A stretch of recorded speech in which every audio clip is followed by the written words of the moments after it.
Yaqin lokatsiya, mashina bilan borib oson yurish kerak. Yosh bolalar ham, kattalar ham yurish mumkin bo'lgan. Ham suv, ham piknik qiladigan joy, ham sharshara, ham tog', ham manzara so'ragan insonlar uchun eng muhimi bu joyga libbo yoshdagi odam kela oladi.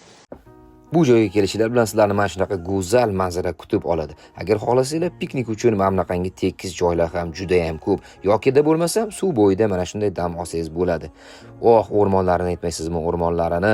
Meni bu yerda eng yaxshi ko'radigan joyim bu sharsharalar. Sizlarni ketma-ket 5 ta 6 ta sharshara. Mana bu sharsharaning go'zalligiga ahamiyat bering do'stlar. Mana bu kanyondan o'tganingizdan keyin eng asosiysi mana shu bahaybat sharshara sizni kutib turadi. Bu sharsharaning tagida turganingizda barcha dardu hasratlaringiz hamma narsani sizdan chiqarib olasiz.